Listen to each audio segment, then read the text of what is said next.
Un accident de la circulation s'est produit, le dimanche 15 avril 2018 dans l'après-midi, sur le boulevard du 30 juin, au niveau du siège de l'Institut national de sécurité sociale, INSS, dans la commune de La Gombe, à Kinshasa.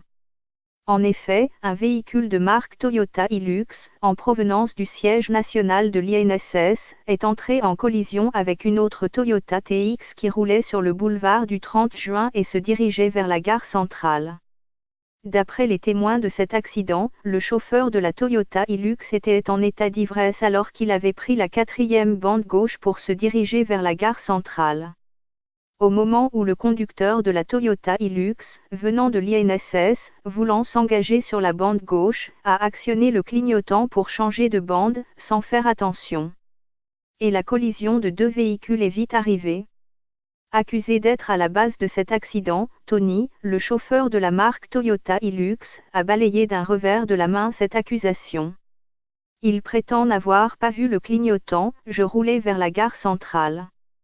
Lui céder ou non la priorité, cela dépendait de moi. Je la lui ai refusé? Vous tenez compte de ça? Ce n'est pas un problème, car c'est de mon droit de refuser.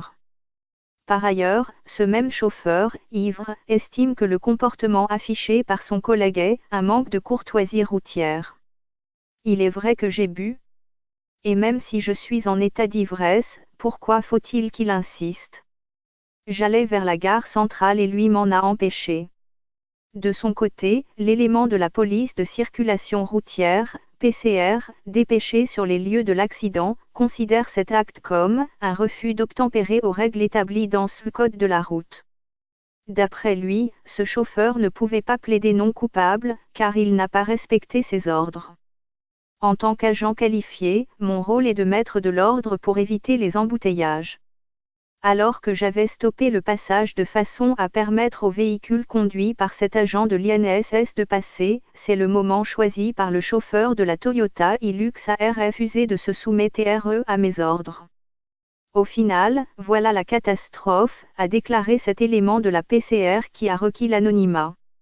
Alcool et excès de vitesse. L'officier de police judiciaire, OPJ, du commissariat de la Gombe s'était également rendu sur le lieu pour constater le fait. Selon lui, l'ivresse au volant et l'excès de vitesse sont la cause principale de cet accident. C'est déplorant de voir les chauffeurs bafouer leurs obligations vis-à-vis de la route, alors qu'ils sont censés les appliquer. Un agent qualifié connaît la priorité. Il détient le pouvoir de prévenir un danger. Et si possible, de changer la bande au véhicule. Pour ce cas examiné, l'accident est causé par un excès de vitesse et surtout par l'alcool, a tranché l'officier. Cet accident de la circulation n'a pas causé mort d'homme ni de dégâts matériels. On signale toutefois que les tôles de ces véhicules sont fondues. En plus, l'un des chauffeurs est sorti avec quelques blessures superficielles au niveau de son bras gauche. Il a été acheminé à un dispensaire de la place pour des soins appropriés. Le chauffeur à l'état d'ivresse a été mis aux arrêts par des agents de l'ordre pour avoir proféré des injures à leur endroit. Ce fichier audio a été créé par Panopre Basic, vous pouvez le télécharger sur www.panopreter.com.